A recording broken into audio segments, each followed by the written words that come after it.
E eu quero ler aqui num texto que é mais íntimo da minha alma do que meu corpo, do que qualquer parte de mim. Ele fez o meu ser. É Marcos, capítulo 2. Marcos, no capítulo 2. E eu quero que você preste toda a atenção da qual você puder dispor. Diz assim: dias depois entrou Jesus de novo em Cafarnaum, e logo ocorreu que ele estava em casa. Muitos afluíram para ali, tantos que nem mesmo junto à porta eles achavam lugar, enquanto Jesus anunciava-lhes a palavra. Alguns foram ter com ele, conduzindo um paralítico levado por 4 homens. E não podendo aproximar-se dele por causa da multidão, descobriram o telhado no ponto correspondente ao em que Jesus estava, e fazendo uma abertura no telhado, baixaram o leito em que jazia o homem doente, o amigo. Vendo-lhes a fé, Jesus disse ao paralítico: filho, os teus pecados estão perdoados. Mas alguns dos doutores da lei, dos acadêmicos teológicos que estavam ali assentados, começaram a discutir entre eles, falando de um para o outro, uns com os outros, que heresia, como é que ele fala deste modo? Isso é uma blasfêmia o que ele acabou de dizer. Filho, estão perdoados os teus pecados. Quem pode perdoar pecados? Se dá um só que é Deus. E ele não é Deus, como é que ele diz estão perdoados os teus pecados? E Jesus, percebendo logo por seu espírito que eles assim teologizavam e discutiam entre eles, disse-lhes: por que teologizais sobre estas coisas em vossos corações? Por quê? Qual é o mais fácil? Dizer ao paralítico: estão perdoados os teus pecados? Ou dizer a ele: levanta, toma o teu leito e anda? O que é mais fácil? Respondam. Ora, prosseguiu Jesus, para que saibais que o Filho do Homem tem sobre a terra autoridade para perdoar pecados. Para que saibais que o Filho do Homem tem sobre a terra autoridade para perdoar pecados. Então disse ao paralítico, com base na lógica, eles estavam arrazoando, e Jesus chama o arrazoado para uma questão: o que é mais fácil? Não vou discutir teologia com vocês não, só me respondam o que é mais fácil. Dizer estão perdoados os teus pecados? Ou dizer ao paralítico: levanta, toma o teu leito e anda? O que é mais fácil? Não vou entrar em argumento teológico, isso tudo é bobagem sem fim. Só me respondam o que é mais fácil. Dizer estão perdoados os teus pecados? Ou dizer levanta, toma teu leito e anda, para um paralítico? Então lhe disse: eu te mando. Eu te mando. Isso vem do poder do mando, da autoridade, da força, absolutamente conclusiva. Não tem nenhum oponente, não tem nenhum satanás, não tem nenhum diabolos com capacidade de se interpor entre a fala determinada, obstinadamente misericordiosa de Jesus e o doente, o paralítico, o carente, o amarrado, o preso, o angustiado, sem mobilidade para viver, para existir, provavelmente paralisado pela culpa, porque a culpa paralisa, a culpa nos aleja, a culpa adoece, a culpa se somatiza, a culpa faz você menos que você. Dia a dia ela te diminui, ela te despotencializa. A culpa corta membros. A culpa produz toda sorte de impotência, de murchamento. No caso aqui desse homem, ele entrou num estado de, provavelmente, perda gradativa da musculatura, foi atingido na sua dimensão nervosa, e a paralisia dele era muito provavelmente fruto de muita culpa acumulada. A culpa vai se acumulando e produz efeitos impensáveis na vida e na alma do ser humano. Tem pessoas que, por causa da culpa, sofrem tudo o que você não pode imaginar. A culpa gera câncer. Não estou dizendo que todo câncer decorre de culpa, não é esse o caso, isso é obscurantismo.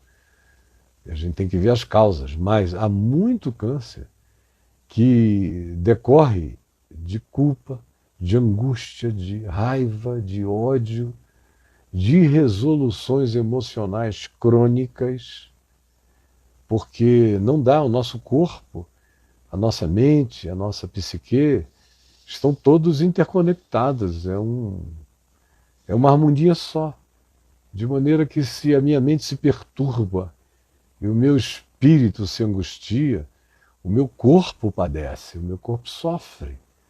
E pode sofrer de coisas tão graves quanto seja um câncer, a todos os outros tipos de males.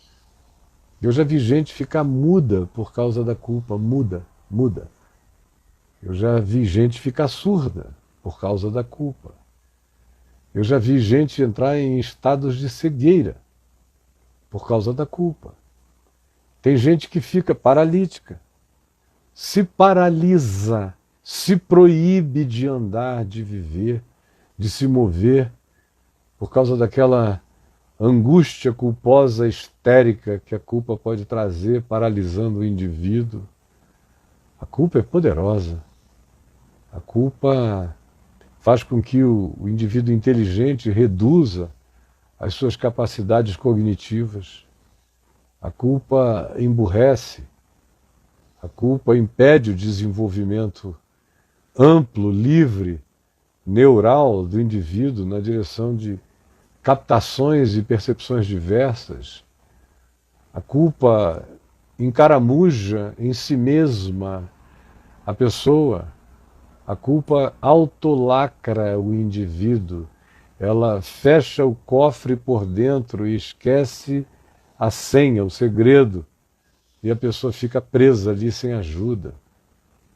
A culpa impede o amor. A culpa impede a felicidade. O indivíduo boicota a chance da alegria, da felicidade, do carinho. A culpa proíbe você de ser amado, diz que você não é digno, e justamente por isso você, que não se ama em razão da culpa, não recebe acolhimento, não recebe amor, não se permite deixar-se amar. A culpa é o diabo na vida da gente. E ela tem muitas caras, muitas formas, se manifesta de muitas maneiras e produz resultados de natureza nefasta nas dimensões diversas do nosso ser. A culpa pode enlouquecer, a culpa adoece a mente. A culpa gera processos esquizofrenizantes. A culpa é a mãe da paranoia.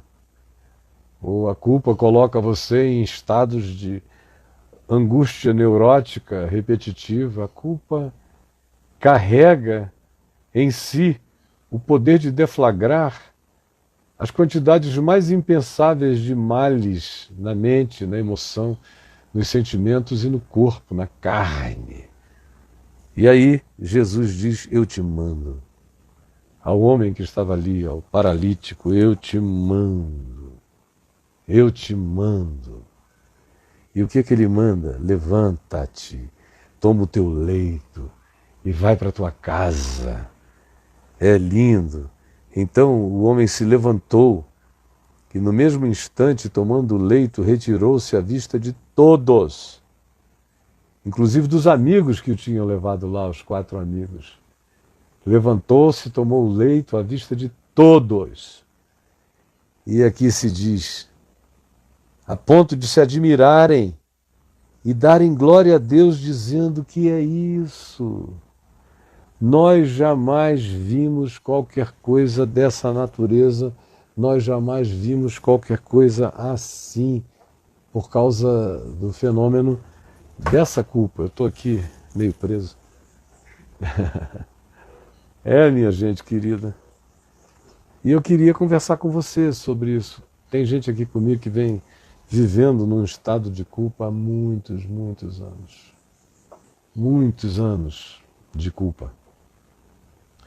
E vão de médico em médico, buscam ajudas, mas não encontram nunca o apaziguamento definitivo para o coração.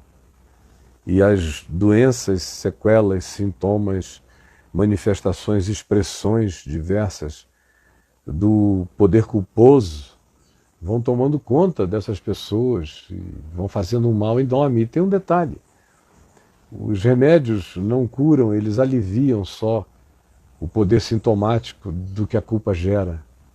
A culpa é a causa. As somatizações, ou os desequilíbrios, ou os transtornos mentais são apenas o efeito disso aí. E aí você pode se medicar para o efeito, para o sintoma.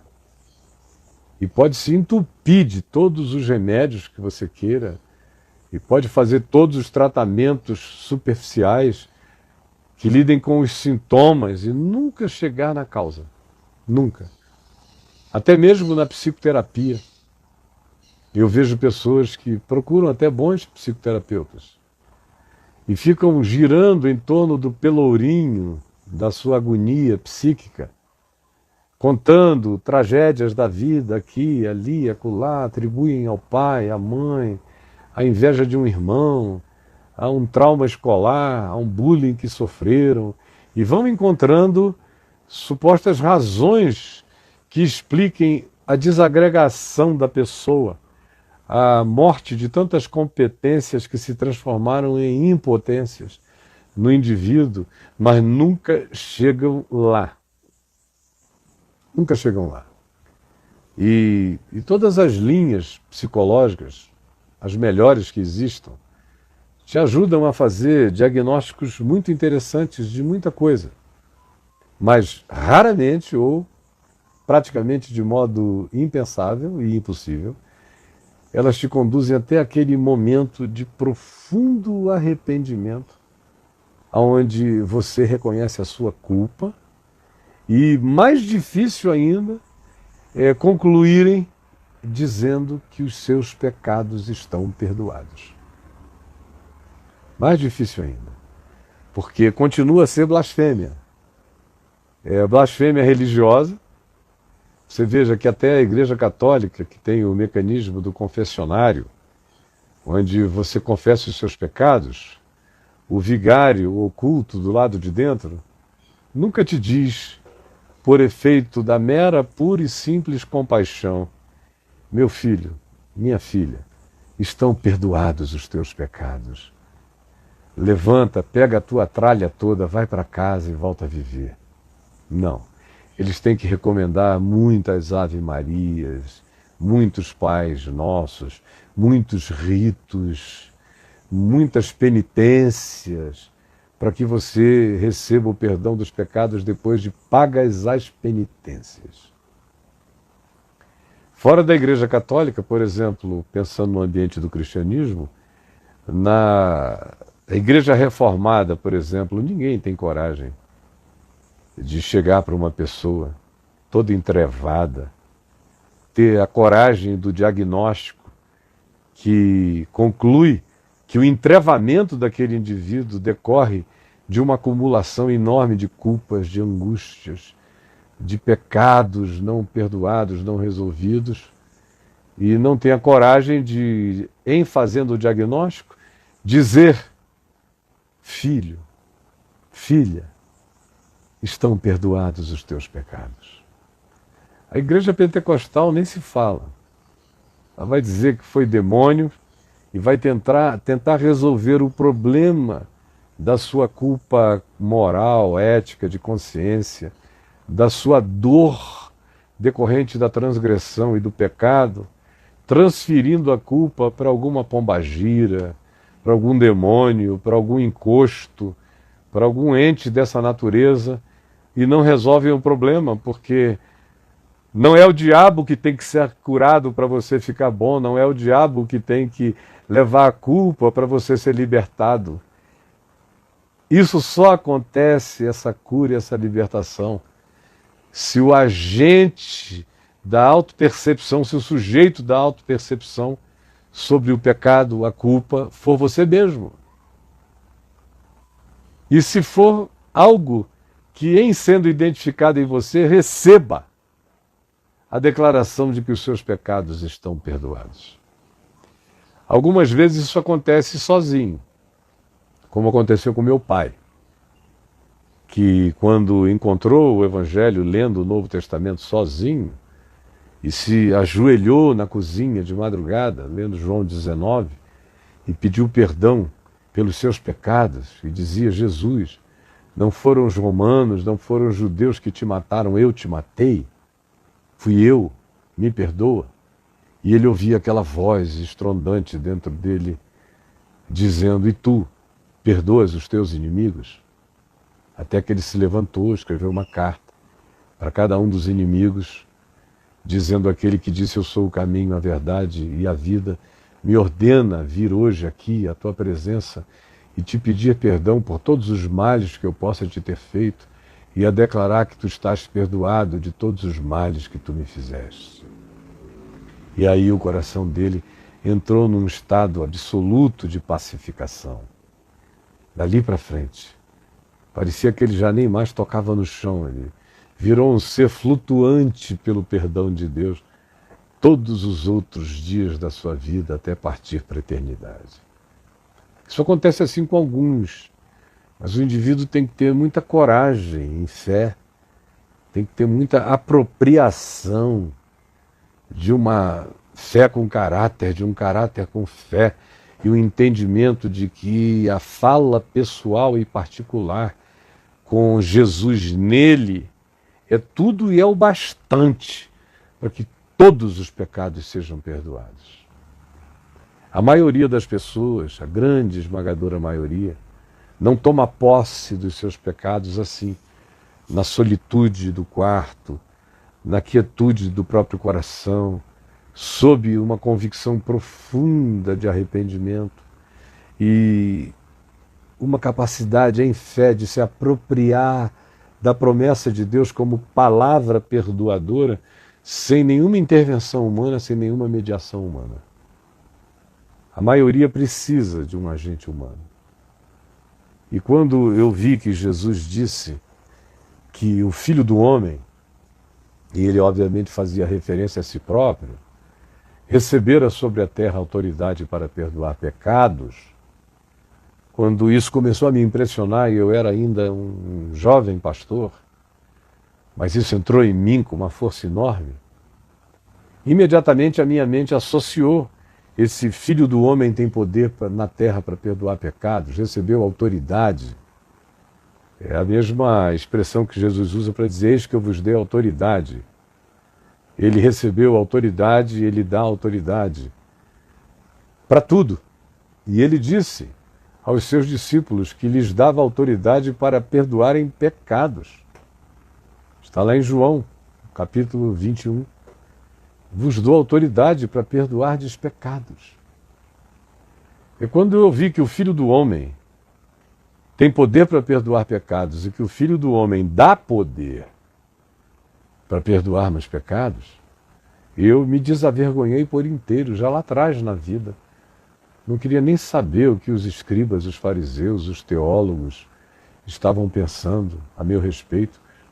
Eu passei a descaradamente, toda vez que o meu coração sentia sinceridade de gente que estava abrindo telhados, gente que estava vindo numa aflição tangida por um esforço imensurável para estar diante de Deus, do Evangelho, da Palavra, toda vez que eu via que aquilo tudo era fruto de uma sinceridade ou arrependida ou profundamente ciosa, ávida de graça e de perdão, eu me despudorei por inteiro.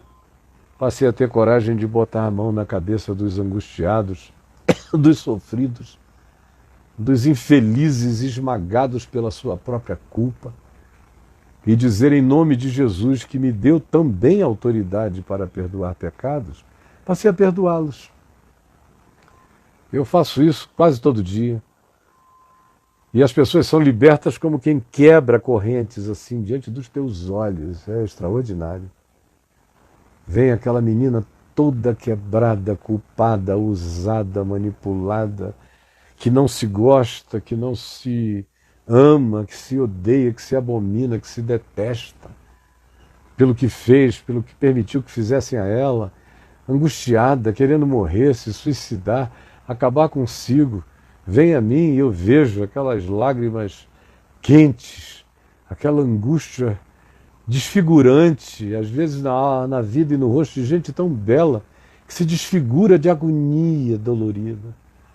Eu não tenho nenhum pudor de botar a mão na cabeça e dizer: minha filha, você está arrependida, os teus pecados estão todos perdoados. O Senhor, como disse Natã, o profeta Davi, também já perdoou os teus pecados. Estão perdoados. Eu já fiz isso com tanta gente. Com aqueles indivíduos imperdoáveis, que se a esposa soubesse o que ele tinha feito, nunca o perdoaria, nem os filhos. Nem justiça humana nenhuma. Por qualquer que fosse a justiça humana, eles teriam que ser condenados. Mas uma é a justiça dos homens, aonde aquele que cometeu seus próprios pecados é crucificado por eles, como aconteceu com os que estavam ao lado de Jesus. Nós estamos pagando o que os nossos atos merecem. Essa é a lei dos homens. E toda vez que ela flagra o delito, ela tem que trazer a sentença. Tem. Eu, todavia, sou sacerdote de um reino eterno. Eu sou parte de um reino de sacerdotes que vive não segundo as constituições e as normas deste mundo. Vive a partir de uma justiça que excede a de Moisés, a de Hammurabi, a dos escribas e fariseus ou de qualquer legislação humana de qualquer natureza. Não sou contra elas, sou em favor da validação de toda lei justa. Mas eu não opero no meio disso, eu não fui constituído juiz e partidor entre os homens. Eu fui constituído parte e membro de um reino de sacerdotes. Reino onde o que opera é a graça. Onde frequentemente você perdoa alguém e diz: apresente-se às autoridades para receber o que lhe seja a sentença compatível. Mas ele já vai se apresentar perdoado. Porque no Evangelho está claro. Na cruz, isso fica tão claro, a distinção entre essas convergências. A lei da cruz horizontal e a lei da graça na verticalidade salvadora. O homem é morto pelos pecados que ele cometeu e se arrepende, repreende o outro e lhe diz: tu nem ao menos temes a Deus, estando sob igual sentença. Nós, na verdade, com justiça, porque estamos pagando o que os nossos atos merecem, mas esse nem o mal fez e acrescentou: Jesus, lembra-te de mim quando tu vieres no teu reino. Ao que Jesus lhe respondeu, sem nada além da resposta: hoje mesmo tu estarás comigo no paraíso. É o encontro de duas dimensões. E eu represento, eu não sou juiz do mundo. Não quero ser de nada. Eu represento essa ordem sacerdotal universal que cobre todos os homens em todos os lugares, que é essa ordem sacerdotal de Jesus, que foi feito sumo sacerdote segundo uma ordem transreligiosa, transmoral, translegal, uma ordem que está acima do templo, está acima de Moisés, está acima de todas as legislações. É o que diz a carta aos Hebreus. Eu sou sacerdote dessa ordem. Estou sob o único sumo sacerdote, que é Cristo, e que me deu autoridade na terra. para como um filho do homem, discípulo do Filho do Homem, perdoar pecados. E eu faço isso desavergonhada e despudoradamente toda vez que o meu coração recebe esse constrangimento quebrantado ao verificar a dor arrependida, doída, sofrida do meu próximo. Eu não tenho nenhuma dificuldade em lhe olhar nos olhos e dizer: meu filho, minha filha, acabou. O tempo da tua milícia é findo, o tempo da tua agonia cessou. Estão perdoados os teus pecados. Agora levanta, toma o teu leito, vai para a tua casa, vai viver outra vez, volta para a existência, andando com as próprias pernas.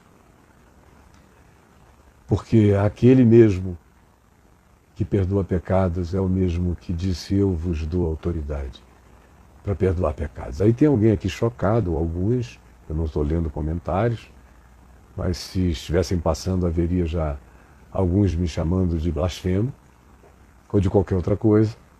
Mas eu lhes digo que nada é mais lógico, do ponto de vista da lógica do Evangelho, do que exercer esse sacerdócio do perdão dos pecados, do meu próximo igual a mim, por causa da autoridade daquele que já levou o pecado de todos, os meus e o de todos os homens na cruz, e que ressuscitou e ressuscitado me disse: eis que eu te dou autoridade para perdoar pecados.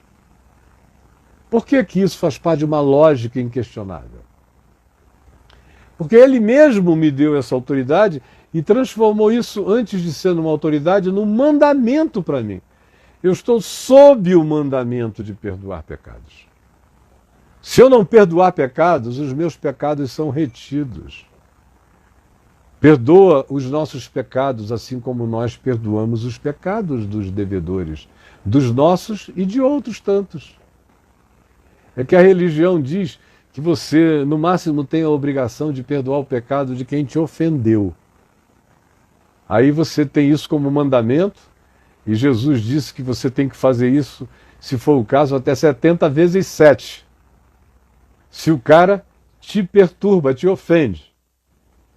Mas, ora, está estabelecido o princípio de que os filhos dos homens têm o mandamento, tanto quanto podem receber a autoridade. O mandamento é para perdoar tudo, perdoar todos, perdoar sempre. E a autoridade é para perdoar não apenas os que me molestam, é para perdoar aqueles que em automolestamento estão a ponto de se destruírem. Porque alguma das coisas que a culpa faz é piorar o indivíduo. A culpa piora o vício. O indivíduo culpado e viciado vai ficar muito mais dependente. A culpa piora a prática do pecado. O indivíduo culpado vai se entregar cada vez mais profundamente ao seu próprio pecado e aos que ele invente, crie e venham sobre ele. A culpa tem o poder de gerar feiura nas coisas que já são horrorosas. A culpa carrega o cisel que esculpe todos os pioramentos possíveis na alma humana, de modo que, se você quiser destruir alguém, coloque culpa sobre ela. Aumente a culpa dela. Revitalize a culpa dessa pessoa. Faça-a carregar um jugo pesado, esmagador. Coloque sobre ela preceito mais preceito, mandamento e mandamento, para que ela não consiga carregar, vá tropeçando. Tanto mais quanto ela tropece, pior ela vai ficando. Tanto mais quanto ela se veja pior, mais ela desiste de si mesma e mais ela se entrega ao poder devastador da culpa, que encadeia processos pecaminosos altamente destrutivos. Eu espero que o que eu esteja dizendo aqui a você esteja servindo a você agora e venha servir a muita gente depois desse momento. Eu espero que você envie essa palavra para uma quantidade enorme de pessoas que estão sofrendo mentalmente. Gente querendo se suicidar. É o cara que diz: meu Deus, eu sou gay, eu estou tentando deixar de ser desde 4 anos de idade, não consigo. Quando eu vejo, eu já me apaixonei, eu já me entreguei, eu já estou desesperado, eu não presto. Todo mundo diz na igreja que eu vou para o inferno. Papai tem vergonha de mim, mamãe não quer me ver, meus irmãos me desprezam. E se o indivíduo não tiver um coração firme, ele entra num processo autodestrutivo. Aí ele se torna promíscuo. Se ele tinha um problema, ou o que ele chamava de um problema com a homossexualidade, se assim era a designação, o alcunhamento da dificuldade dele era essa, ele agora, além disso, passa a ser isso entregue à promiscuidade, porque ele vai se piorando, não tem como a culpa melhorar ninguém. E quando ela aparentemente melhora é porque ela cria uma fachada de hipocrisia. Tem muitos culpados que resolvem vestir uma máscara e fazer de conta que passou. Mas se a culpa não for perdoada, se não se disser a ele com sinceridade, porque ele esteja arrependido, filho, estão perdoados os seus pecados, isso só vai aumentar, crescer, crescer, crescer, e pode vir a destruí-lo. Vocês vejam a quantidade enorme de gente se suicidando entre nós por causa da culpa, ou as depressões que decorreram de culpa, ou os pânicos que decorrem de um sentimento de orfandade, que por seu turno é um subproduto de uma autopercepção culpada. E o cara se sente tão culpado que não se sente capaz de ser filiado a Deus. Deus nenhum quer a filiação dele, ele está só, está órfão no mundo e entra em pânico. Estado de pânico, de solidão, de orfandade por causa da culpa. Ah, meu Deus, eu fico vendo uma quantidade enorme de doenças, as de natureza psicológica, os transtornos, os desequilíbrios, boa parte deles gerados pela culpa e pela acusação, pela inadequação culposa, muitas vezes provocada pela religião. E vejo também a legião de somatizações, de doenças de todos os tipos que vão se agravando com a culpa. Eu não estou dizendo que enfermidades psicológicas ou orgânicas, que todas elas são fruto de culpa ou de qualquer desalinhamento de natureza espiritual, moral, psicológica, mas estou dizendo que uma quantidade enorme o é. E que você precisava pensar nisso seriamente em relação a tratar-se a si mesmo. Se você quiser conversar comigo sobre isso hoje nós não teremos um convidado aqui para a live. Hoje somos só eu e o Braulio. Então você pode escrever para braulio.napolis aqui mesmo, no Instagram, levando a sua questão, sua pergunta, sua angústia, para a gente conversar. Tá bom? Senhor Jesus, eu trouxe a tua palavra, a palavra da Boa Nova, próxima dos seres humanos, onde ninguém tem que subir aos céus nem descer aos infernos, porque ela está aqui, bem diante de nós, na nossa boca e no nosso coração, para ser crida, para ser apropriada, para ser praticada, para ser declarada e para produzir como boa nova os efeitos libertadores de toda angústia, culpa, pecado, grilhão, prisão, opressão, de todas as naturezas, porque tu nos deste o poder da boa nova, a autoridade para anunciar que essas cadeias estão quebradas e o poder de estender a mão e dizer: estão perdoados os teus pecados em nome de Jesus. Já foram todos levados na cruz, toma posse para ti, ergue-te, põe-te em pé, sai desse buraco, para de ser o teu próprio coveiro, botando terra de agonia culposa sobre a tua própria cabeça. Chega! Os dias da tua angústia passaram. Eu estou aqui hoje com a ordenança de Jesus de dizer: consolai, consolai o meu povo.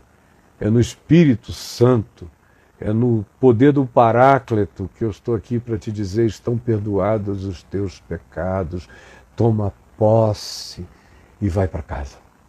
Em nome de Jesus, toma posse e vai para a tua casa em paz e reinicia a tua vida.